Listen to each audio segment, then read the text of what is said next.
everybody. Thank you again for waiting here. The mayor will open with a few brief remarks, and then I think you guys know the drill. Go ahead and hit the hand raise icon, and I'll call on you as I see them coming down the columns. But we'll begin by letting Mayor Wheeler start with his brief remarks. Mayor? Great, and my remarks truly are brief. Like many others, I remain concerned about the spike in COVID cases and what we're reading about the state's capacity to test people and also contact tracing. We're heading into the holidays, the flu season, and winter, and Oregon can't continue being at the bottom of the list. And as we're looking hopefully towards a vaccine next year, Oregon's response can't continue to be fragmented or siloed. As the mayor of the largest and most populous city in this state, I have a stake in our state doing better, and I look forward to being at the table to help. I also want to acknowledge the challenges that our small businesses in particular are experiencing. Our restaurants are about to go back into a closure phase on Wednesday. I want to encourage people as we go into the holiday shopping season to buy local and to shop local. And obviously that means doing it as safely as possible under the COVID restrictions, but I would really encourage people to continue to support those restaurants that are going to be providing takeout, those retailers that will remain open under the heightened COVID restrictions.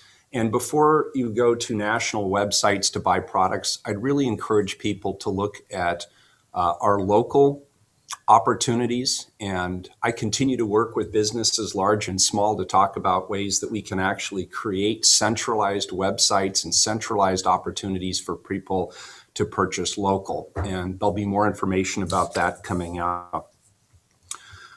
Finally, I just want to acknowledge as we go back into this increased restriction phase starting on Wednesday, that I acknowledge this is very, very difficult for people. Our resolve is definitely being tested, but we will get through this. I encourage people to look out for each other, watch for your neighbors, call people, stay in communication, stay in contact, monitor their well-being, monitor your own well-being. We will get through this and we'll get through it together. But I just want to acknowledge this is a really tough time for everyone. And I know that we will get through this to the other side. Those are my remarks for this morning. Thank you. Okay, thank you, Mayor Wheeler. Go ahead and folks, in the lower right-hand corner, if you click on the participants column, there's the raise hand option. And we can begin with the first hand up I see is Don McIntosh. Can you tell us who you work with and for? And then share your question for the mayor. Hi, Don. Hi, good morning. Sorry about that. Yeah, thanks for the opportunity and congrats on your reelection. My question actually has nothing to do with COVID, but the recent audit of the city's prime contractor development program. I just wanted to get a chance to find out what your reaction was to the audit and just whether there are any specifics going forward or things you think that you and city council might do to address the things that were raised. Yeah, so number one, the audit displeased me. I think it's very important that we continue to support businesses and contractors, particularly those who have historically not had access to public contracts. Those are contracts, particularly of minority contractors as well as women contractors. Obviously, what we learned from the audit was that people are gaming the system. A lot of the work is still going to firms that are ultimately owned by white men, and we have no problems with white men owning firms. What we have a problem with is when we have dollars that are specifically supposed to go towards supporting the capacity of minority contractors, and those dollars are ultimately not being used to full effect in that regard. That's a problem. That's an accountability and an oversight problem. It's a distribution problem, and it's a fairness problem. So my colleagues and I listened aggressively to what the auditor was saying about that program, the needs for change. We heard our own bureau directors say that they agree with the findings of that audit, and I'm highly motivated as the mayor to work with my colleagues to address those findings. And do you have any sense of when you might come up with proposals or what they might look like? So I'm already in conversations not only with Commissioners Ryan and Hardesty, but also Commissioners-elect Rubio and MAPS. We're all obviously, they have a vested interest in this too. My suspicion is that we will come back with a fuller plan the first of the new year. Thanks very much. Thank you.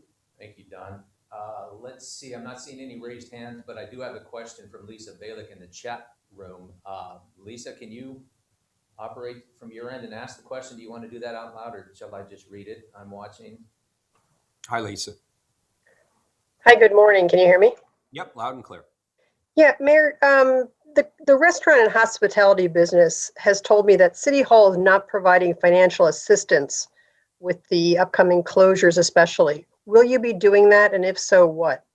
The answer is yes, we will be. No, we have not specifically identified what those resources will be. We have obviously allocated a significant portion of our CARES dollars towards that industry. It is core to the city. It's core to our brand. We love our restaurants, our independent restaurants, our mom and pop restaurants. And obviously they are struggling really hard during the COVID crisis. We've tried to be flexible, not only in terms of direct financial support, but also in terms of the rules under which they operate to maximize flexibility, to encourage them to innovate, to have them let us know what they need in order to be able to get through this difficult economic crisis. And we're very interested in working with them and helping them. But nothing specific. I mean, it's been going on for some time now where their business has been severely limited and now will be limited even further starting Wednesday. Well, we allocated $20 million towards small business resiliency from the CARES Act. We then followed on with a further, I believe it was $12 million in grant funding. I want to acknowledge that the resources that we have available to us at the City of Portland are far from sufficient to be able to support the entirety of that industry, as well as many others that are impacted economically throughout the duration of the COVID crisis. We'll do what we can with the resources we have available. We are speaking with people directly in the industry. We're willing to work with them with the resources we have available, but we're also counting on both the state and the federal government to continue to work with our jurisdiction as well as jurisdictions all across the country where restaurants in particular are really struggling. Thank you, Lisa. I see one hand raised right now in the participant room, and it's Rebecca Ellis. Rebecca, do you have a question for the mayor?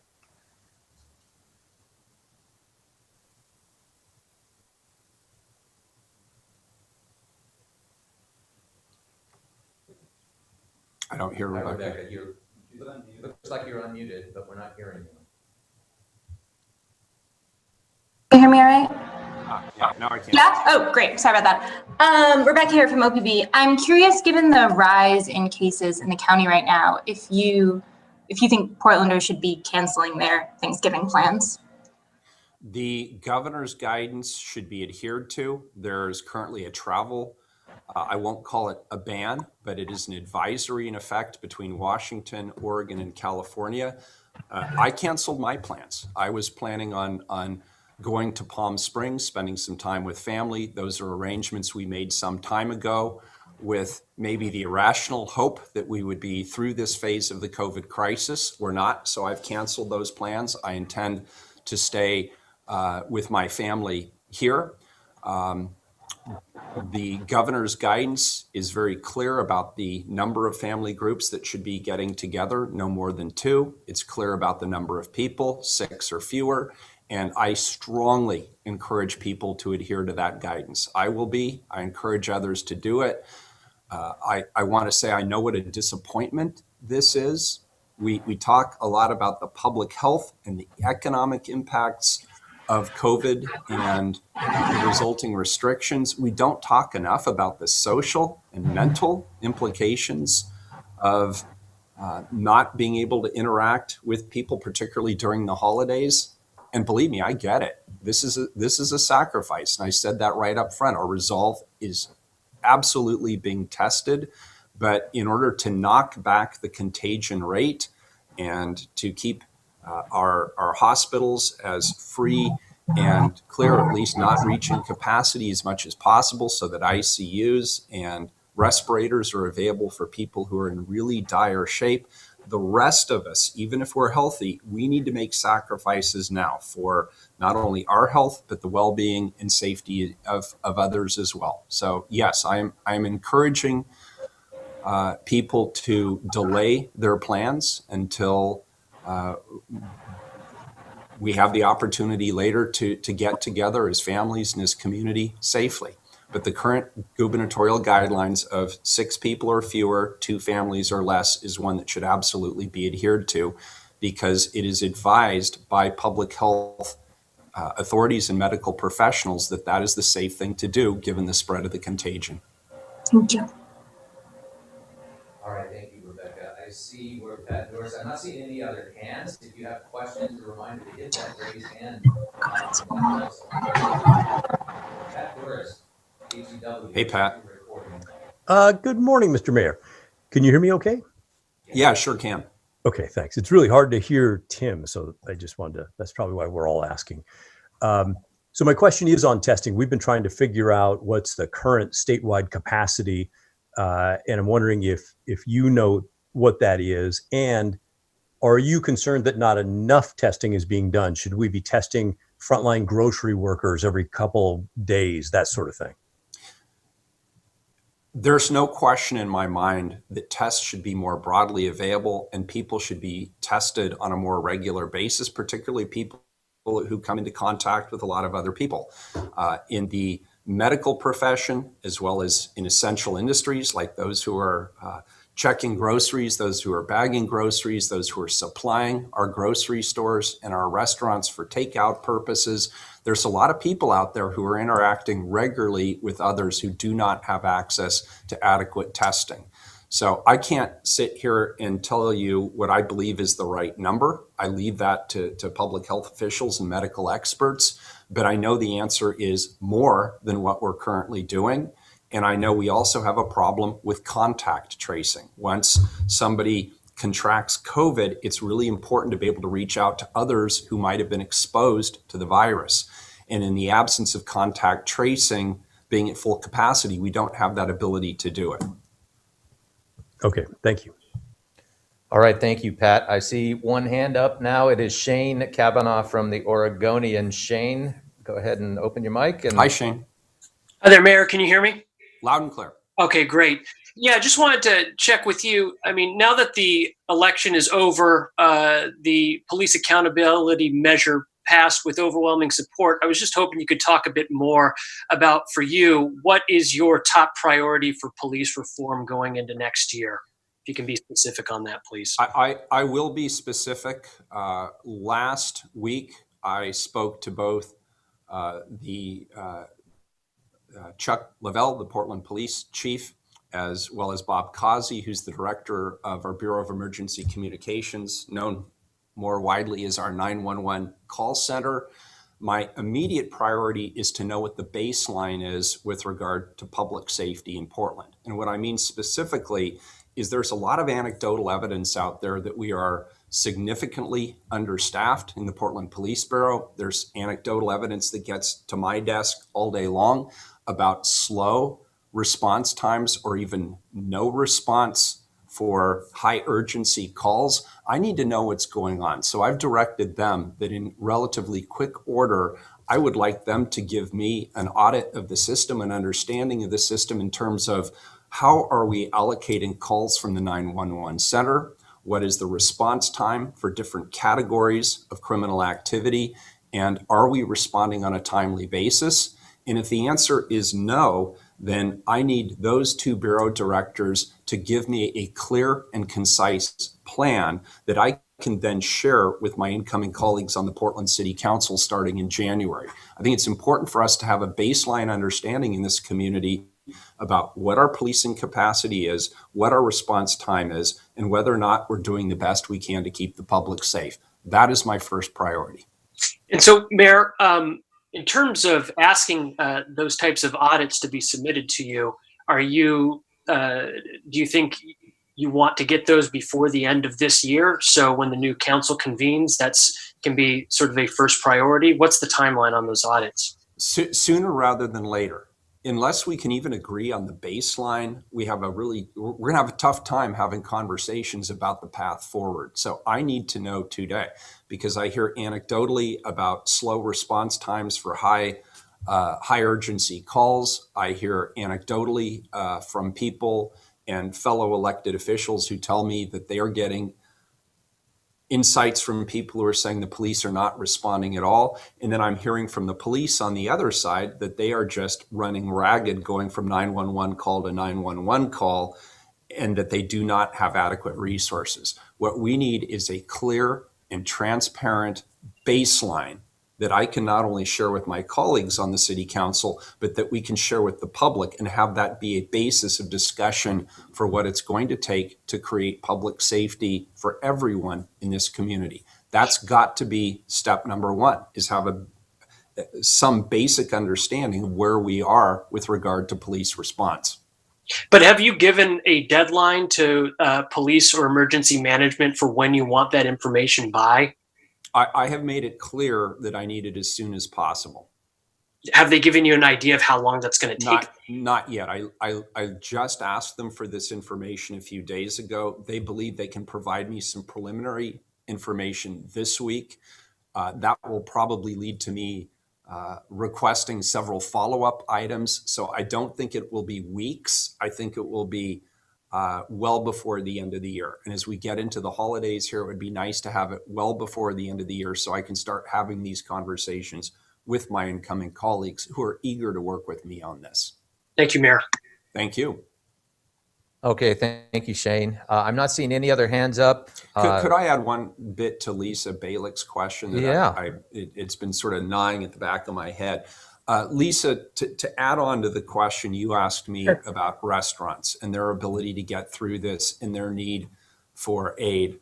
For those restaurants that are going to remain open, and it's my understanding that the majority of those restaurants that provided takeout during the last shutdown are going to continue to provide takeout. I really encourage people to take advantage of that, because there's two things that are fundamentally different right now than at the beginning of the COVID crisis when indoor eating was not allowed. And what's different, first of all, is there is no Payroll Protection Act that is currently in place. Congress has not come forward yet with another package. So the employees of those restaurants don't necessarily have the same degree of financial backstop that they had before, nor do the state's employment resources necessarily have the ability to fill that gap. The second thing that's different that I'm hearing from a lot of restaurant owners, particularly the mom and pops, is they were willing to bankroll the last closure with their own savings. They've already gone through those savings. They don't have more savings. And in some cases, they've already mortgaged their homes. So there just isn't the same economic backstop there with our restaurants. That's why it's important that we, as a government institution, do everything we can to support them, whether it's reducing regulations, improving flexibility, providing direct assistance where we can provide direct assistance. And on the other hand, I have an ask of the public. And my ask of the public is, let's support some of these restaurants. If you've got a favorite restaurant out there and they're providing takeout, I know it's a little more expensive to do takeout ordinarily than it is to go to the store, but let's show these restaurants some love, because if we want them to be there on the other side of the COVID crisis, we've got to support them now. Thanks, Mayor. Thank you, Lisa. All right, thank you, Mayor. I'm not seeing any other hands raised. So if we didn't get to you or you're having some technical difficulties, just reach out to either myself or Jim Middaugh in the mayor's office and we can get back to you. But that'll do it for us for today. It looks like no one else with questions. Thank you all so much. Thank you, everybody.